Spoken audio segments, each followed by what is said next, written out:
अस्सलामुअलैकुम स्टूडेंट्स, कैसे हैं आप सब। उम्मीद करती हूँ आप सब ठीक होंगे। स्टूडेंट्स, आज जो हमारा लेक्चर है वो है लेक्चर नंबर 2 और जो हमारा टॉपिक है वो है बायोलॉजी का दूसरे साइंसी इल्म से ताल्लुक। तो इससे पहले हमने पढ़ा था बायोलॉजी का इंट्रोडक्शन, बायोलॉजी का तारुफ और उसकी मेजर डिवीजन पढ़ी थी, वो 3 पढ़ी थी और उसके बाद उनकी मजीद शाखें जो थी बायोलॉजी की 16-17 वो पढ़ी थी। तो आज हमारा जो टॉपिक है वो है बायोलॉजी का दूसरे साइंसी इल्म से ताल्लुक। इसका मतलब क्या है कि बायोलॉजी जो है सिर्फ ये नहीं कि अपने ही फील्ड से जुड़ी हुई है बल्कि उसका दूसरे साइंसी इल्म से भी ताल्लुक है। ये नहीं कि हम ये नहीं कह सकते कि साइंस की जो मुख्तलिफ शाखें हैं उनका आपस में कोई ताल्लुक नहीं है। हम यही कहेंगे कि साइंस की जो मुख्तलिफ शाखें हैं वो आपस में किसी न किसी तरीके से जुड़ी हुई है। हर शाख का दूसरी शाख के साथ ताल्लुक होता है। मसलन जब हम ये देखते हैं कि जानवरों में अगर कोई हरकत हो रही होती है तो फिजिक्स में भी इसके बारे में हम स्टडी करते हैं। तो इसी लिहाज से हम क्या करेंगे, बायोलॉजी का दूसरे साइंसी इल्म से ताल्लुक को देखेंगे कि कौन कौन से साइंसी इल्म से इसका ताल्लुक है।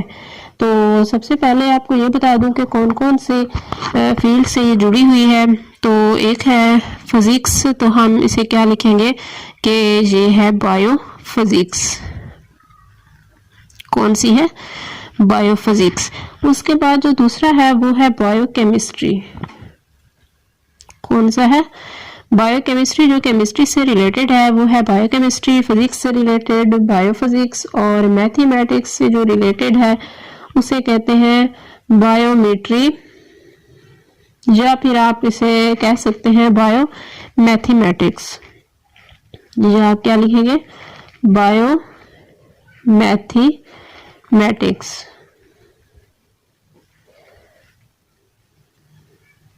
बायोमैथमेटिक्स मैथ से निकला है या फिर इसका दूसरा नाम बायोमेट्री है। तो आपने इन दोनों में कंफ्यूज नहीं होना कि ये कौन सी है, तो ये दोनों एक ही चीज के नाम है।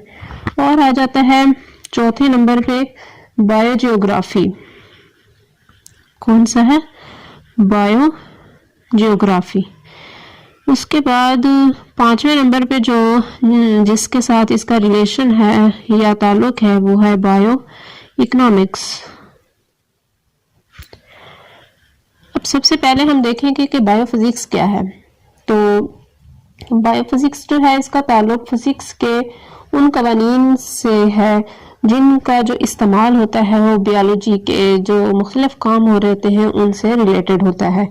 इसकी मिसाल आपको बताऊं तो तब आप अच्छे से समझ आएगी। जब हम फिजिक्स में लीवर का असूल पढ़ते हैं और बायोलॉजी में जानवरों की टांगों के काम करने का असूल पढ़ते हैं तो वो दोनों एक जैसे हैं। वो कैसे?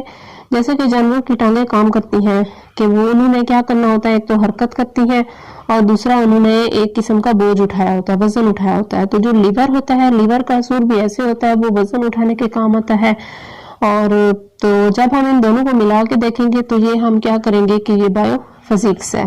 क्या लिखेंगे इसमें कि फिजिक्स में या फिजिक्स के जो क्या होते हैं कवानीन, फिजिक्स के कवानीन और बायोलॉजी के जो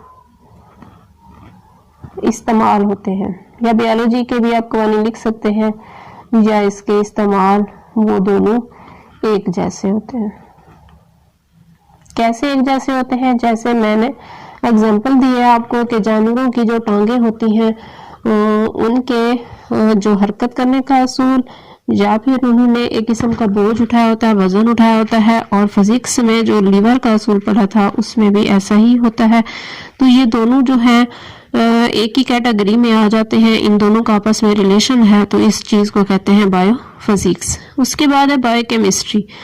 जहाँ एक केमिस्ट्री का लफ्ज आ गया और इसके साथ बायो भी है तो इसका क्या मतलब होगा? हम जानदारों की बात करेंगे क्योंकि बायो है जानदारों के जिस्म के अंदर जो केमिकल रिएक्शंस हो रहे होते हैं। और केमिकल रिएक्शन कैसे होते हैं? जो मुख्तलिफ कंपाउंड होते हैं जानदारों के अंदर, मुख्तलिफ कंपाउंड और उनके दरमियान जो केमिकल रिएक्शन का मुताला है। जानदारों के जिस्म के अंदर जो कंपाउंड्स हैं, कंपाउंड्स हो गए और इसके साथ क्या हो गया? इनके केमिकल रिएक्शन आप जानदारों के अंदर कंपाउंड्स कौन से हैं, जैसा कि आपको पहले भी बताया था मॉलिक्यूलर बायोलॉजी में। मॉलिक्यूलर बायोलॉजी में हमने क्या पढ़ा था, जिंदगी के मॉलिक्यूल कौन से थे, पानी था, फैट्स, प्रोटीन्स वगैरह वगैरह। तो ये जितने भी होते हैं उनके दरमियान केमिकल रिएक्शन होता है, केमिकल रिएक्शन के नतीजे में कोई ना कोई चीज़ बनती है। तो इस तरीके से जानदारों के अंदर जो मुख्तलिफ कंपाउंड के केमिकल रिएक्शन होते हैं उस शाख को कहते हैं बायोकेमिस्ट्री। इसकी एग्जांपल कौन सी होगी, जैसा कि फोटोसिंथेसिस है, रेस्पिरेशन है।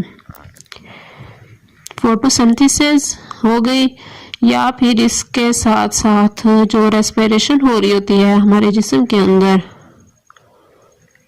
ये भी किस में आ जाता है, बायोकेमिस्ट्री में। अब फोटोसिंथेसिस को देख लें, वो पौधों में हो रही होती है।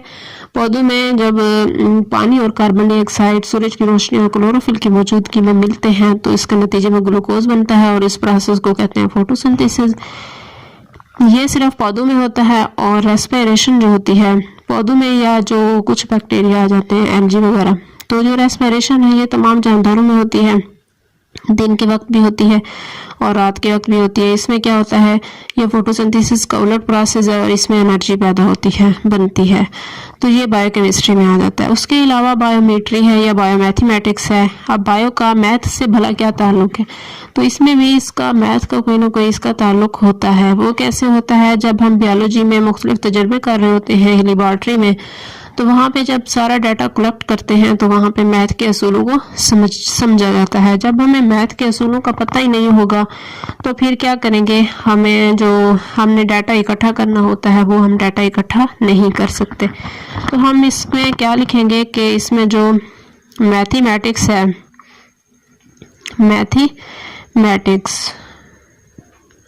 मैथमेटिक्स के जो असूल होते हैं और तरीके होते हैं वो क्या करते हैं, हम इसका बायोलॉजिकल जो अवामिल होते हैं उन पर इस्तेमाल करते हैं।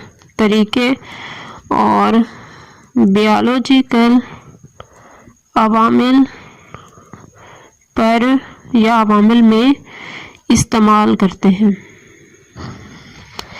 अब बायोलॉजिकल अवामिल में जब हम इस्तेमाल करते हैं तो फिर कैसे इस्तेमाल करते हैं, जैसा कि हम लेबॉर्ट्री में तजर्बा कर रहे होते हैं। लेबॉर्ट्री में तजर्बा करते हैं, फिर हमारे पास क्या आता है, मुख्तलिफ किस्म का डाटा।